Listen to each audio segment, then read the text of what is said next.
Today on Monkey Life, squirrel monkey Samantha undergoes a full health check, but there's a problem. She has a large mass in the posterior part of her abdomen, about the size of my thumb. Over at the Orangs, it's all change. It's time for Kai to go. I'm gonna miss him a lot because I've been working with him most of the time. He is growing up and the nurseries is not the place for him. And it's gone bananas at the Capuchins.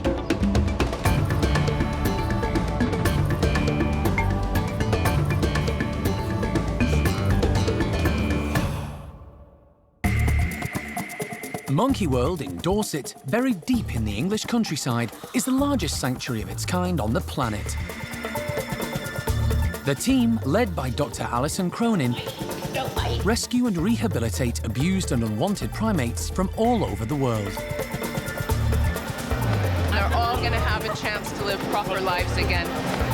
Perfect. The park provides a home for more than 250 monkeys and apes from 20 different species.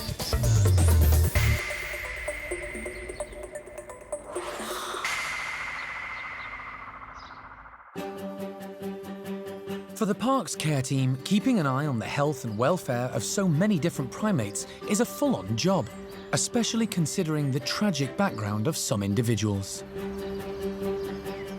Each of the 20 species has their own dietary requirements, and many of the animals need daily supplements and vitamins.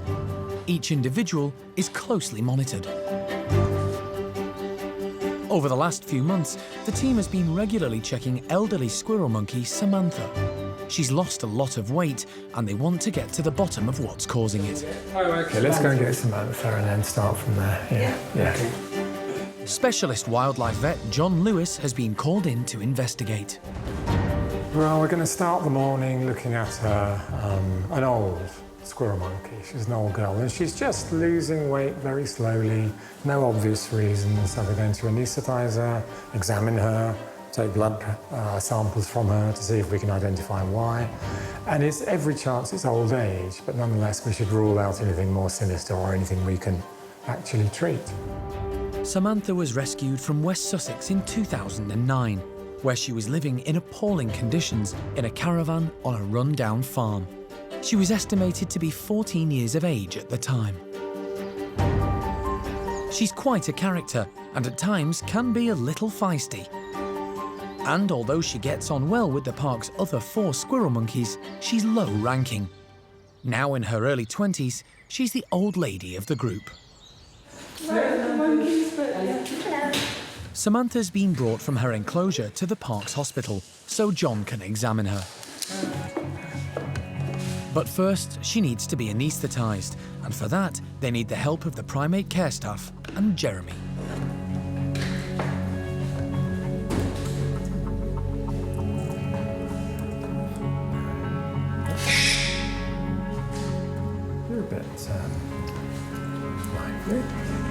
Once John manages to gently apply the mask, it doesn't take long for the anaesthetic to take effect. Now he can do a general all-over examination, first looking at her teeth, in case their condition is a contributing factor to Samantha's weight loss.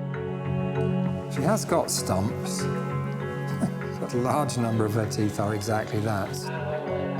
Stumps. That's just what, long-term wear and tear. Next, John looks at Samantha's stomach, and what he finds is worrying. She has a large mass in the posterior part of her abdomen, about the size of my thumb. We will need an X-ray, and we're going to need the X-ray fairly soon. We'll just keep a rather careful eye on her at the moment because she's an old girl. Let's put her on the plate. An X-ray is the least intrusive way to assess the sinister lump in Samantha's abdomen, which John is beginning to suspect could be serious. See, I don't think that's constipation or any other explanation I can think of. The X-ray confirms John's worst fears. We may need a chat with Alison. Yeah. It's obvious from the X-ray that she has a large mass in her lower abdomen that looks very much like a tumour. John needs to discuss the options with Alison, the park's director. Well, I can open her up and look and confirm what I think, but I think that's quite an extensive tumour. Yeah. Well, good luck and thank you. All right, cheers, Alison. The only way to confirm exactly what the lump is and how serious it might be is for John to operate and see it for himself. If it's operable, in other words, I can remove it, we'll do it. But I very, very much doubt it. All right? Okay, so if we can get it ready for laparotomy. Things aren't looking good. The next few minutes are going to be crucial for Samantha.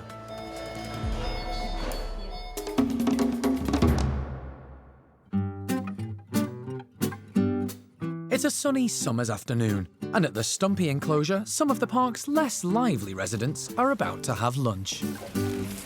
Today we're down at the Stump-tailed macaque house and we're giving them corn on the cob stalks. Come on, everyone! All the primates actually really quite like corn on the cob, and because it's like this, they have to work a bit harder, they have to manipulate the food as opposed to just being given an already stripped corn on the cob. It's a bit more interesting for them. The Stumpies are curious to see what's on offer and head in Karen's direction. Hey, Don! Coming over? But they're not known for their turn of speed or for challenging their leader when it comes to food. The hierarchy at the top is very secure. Sam is our dominant male, and Kelly is his number 2, his dominant female, and then Noreen is number 3. Then we have Sylvie and Charlie, who place 4 and 5. 6 and 7 are John and Maureen. And then right down at the bottom is lovely Flo. Flo's the newest in, but actually the oldest Stumpy we have. And I don't think she really cares about being higher up in the hierarchy. She's quite content. Flo, on this one. Look. Flo is a relative newcomer to the group and the lowest ranking, so Karen keeps a special eye on her to make sure she gets enough to eat. The higher up the ranking, the better the access to food, and top female Kelly has choice pickings, but she's gone for the leafy stalk. To make sure all the Stumpies get their fair share, Karen has spread corn all around the enclosure, and every individual soon finds a sample and tucks in. Jonathan tackles a whole cob, while Noreen decides she'd like a takeaway. The actual corn is the tastiest bit, so they will eat that bit first. They don't tend to eat the stalk, but they will eat pretty much everything else. If we leave this in here for the rest of the day, we'll come back and it'll be pretty much gone. They make the most of anything. Stumpies are notoriously greedy, particularly this group. Most of the Stumpies are former laboratory monkeys and lived very inactive lives in small cages before coming to the park. Now, with a healthy diet, they're in much better shape, but their baggy bellies are a reminder of their previous lives.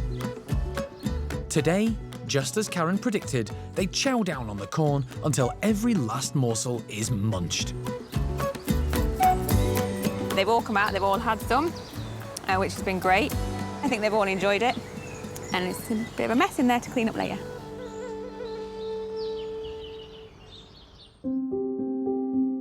At the Gibbon house, it's been 48 hours since elderly La Gibbon Ella underwent cataract surgery on her left eye. In that time, she's been kept indoors in a darkened room, away from the sun and bright lights, giving her eye the chance to recover.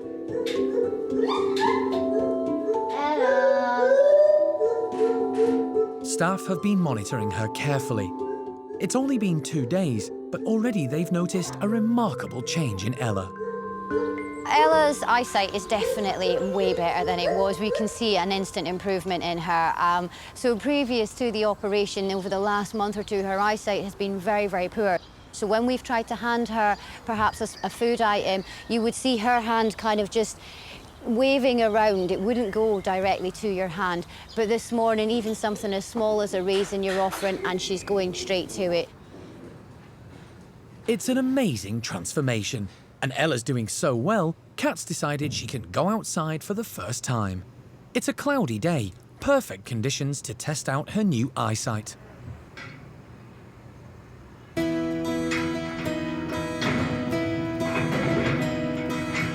And Ella doesn't need a second invitation. She's straight out. At first, she seems a bit overawed by her surroundings, which, given how bad her sight was, may seem totally new to her. But she's soon moving with renewed confidence. Her housemate, the younger and more nimble Muller's Gibbon, Fox, isn't sure what to make of his friend, now travelling freely along the hoses. She's been very slow and very sluggish when she's moving, and obviously that's because she's been very careful putting her hands out, stretching, trying to find the furniture that's before she puts her weight on it. Now she's like, yeah, I'm moving, I'm going where I want to go. She's looking strong, she's looking a lot fitter and more energetic, and yeah, she looks brighter in her face and everything, so it's definitely been a huge success. And food isn't a problem either. Ella's able to easily pick out her favourite bits of fruit.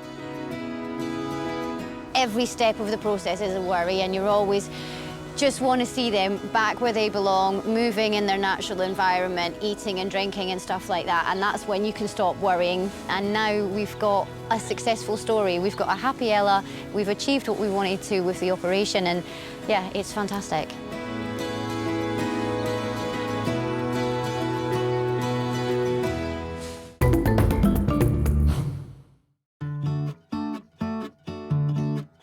Some of the primate care team are on their way to deliver an unusual treat to the orang nursery. They've got arms full of browse and buckets of jackfruit to distribute around the enclosure. Jackfruit is the largest tree-borne fruit in the world, and wild orangutans would regularly find it in their forest home. It's one of their favourite foods. To make life more interesting, the care team are concealing the chopped-up fruit. This helps encourage natural climbing behaviour and keeps the park's orangs active. If you scatter it everywhere like that, they're just so excited. They will climbing around from pole to pole, and then, oh, gonna eat browse first, and then they didn't realize that they find jackfruit, and then they're gonna look around. Oh, is there another jackfruit there? They just try to make it like they are actually foraging. With everything in place, the orangutans head out. Hsiao-quai and her 3 offspring, Kai, Jin and Awan, go straight to the mouth-watering delights. Mum Hsiao-quai is loving the exotic fruit.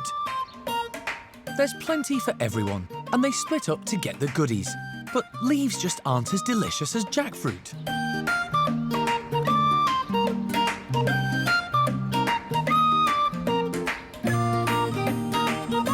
Kai finds a tucked-away piece.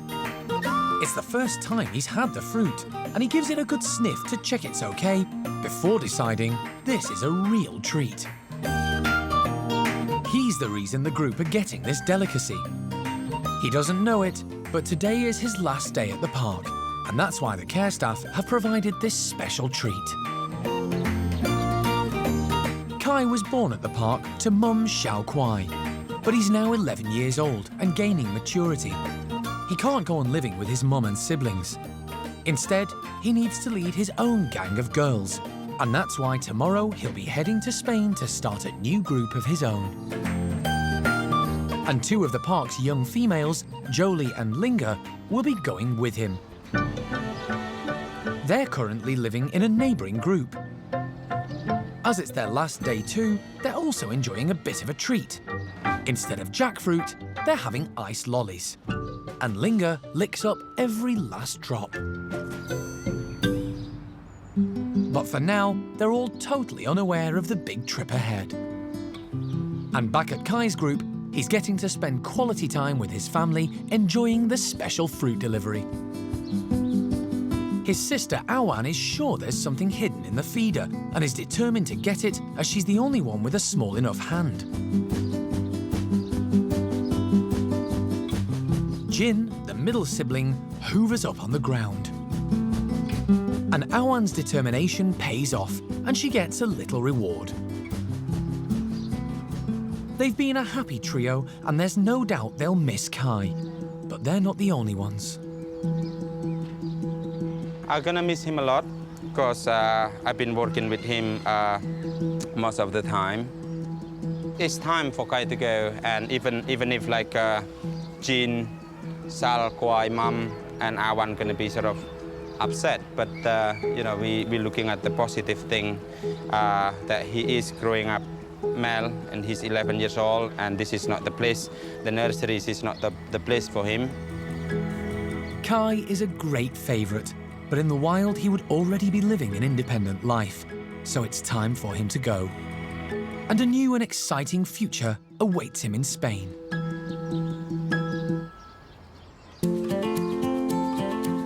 It's going to be an interesting day for the park's newly formed group of Capuchins.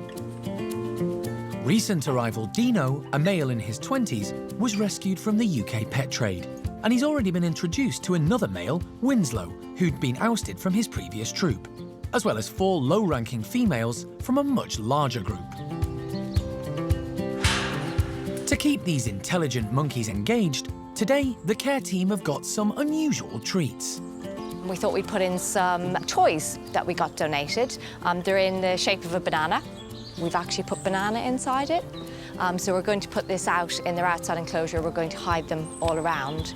It's a bit bonkers, really. Be interesting to see how they react, if they think it's unusual or if they think it's really good. As well as the bananas, the Capuchins are getting treats they're more familiar with. Red rubber feeders with food hidden inside, which means they'll have to work for their meal today. They're also full of banana. And there's maize, donated by a local farmer. With everything in place, the Capuchins emerge one by one. Sophia heads straight for the maize stalks, while Winslow finds a Kong. Newcomer Dino checks it out. He hasn't seen one of these before. Corn on the cob is proving to be popular. At least they know what it is. They're a bit confused by the yellow toys. It's all gone bananas. It took them a little bit of time to figure out what to do with them and how to get into them. But once they did, they seemed to have really enjoyed it. Capuchins are smart problem solvers, and they also learn new things from each other. Before arriving at the park, Dino had only ever lived with 2 male Capuchins, so being with 5 other monkeys, including ladies, has been a big step for him, and he has a lot to learn. As they started to settle, we saw that Winslow was getting his confidence, so he appears now to be very definitely the more dominant of the 2. The boys have worked out their positions in the hierarchy, and the 4 girls must do the same. We've got Ginger, Sophia, Maggie, and Maddie. We think Ginger is probably the most dominant of the 4, but again, that could change. It is still early days, but so far, Winslow seems very taken with her. She seems very taken with him, which is giving her the slight edge over the other 3 at the moment. Developing a close relationship with the dominant male is a clever tactic from Ginger, and Winslow's experience is showing.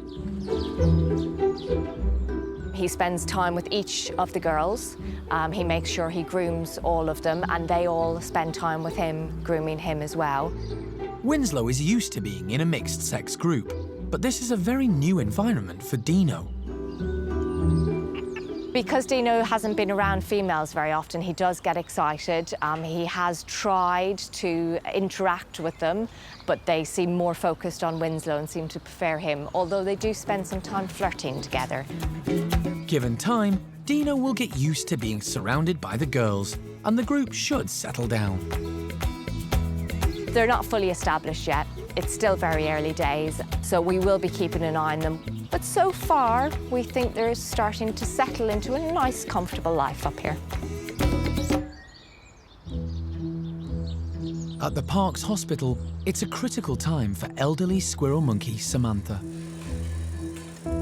Specialist wildlife vet John Lewis was called in to give her a full health check and try and identify the cause of the weight loss she's been experiencing for the last few months. She has a large mass.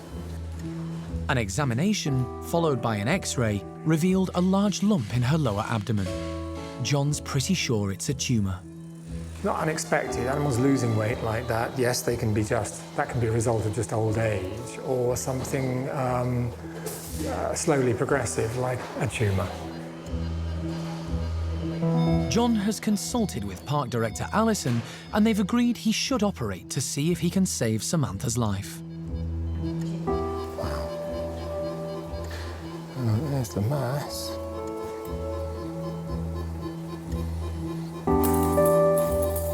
No, that's a tumour, Jeremy. And I would say that was a uterine tumour. And it's huge. And it goes right down to the cervix.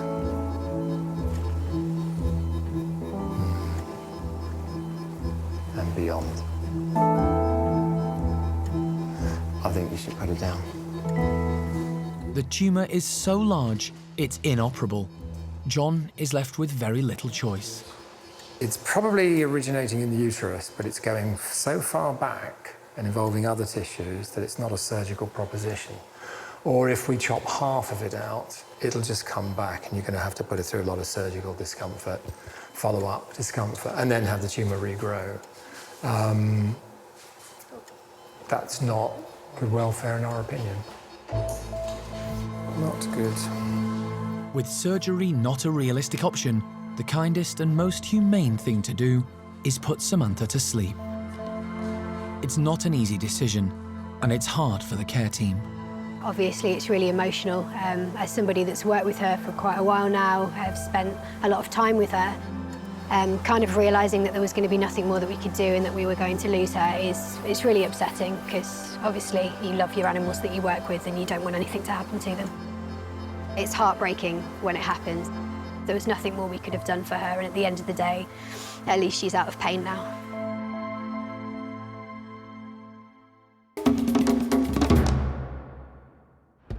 Next time on Monkey Life. Orangutans Kai, Jolie and Linga are on the move, heading for a new life in Spain. All good now. The ladies have calmed down nicely. They're facing each other and can chat. And I think as soon as they hit the road, Kyle settled down as well. And treats for the lemurs. They've got them licked.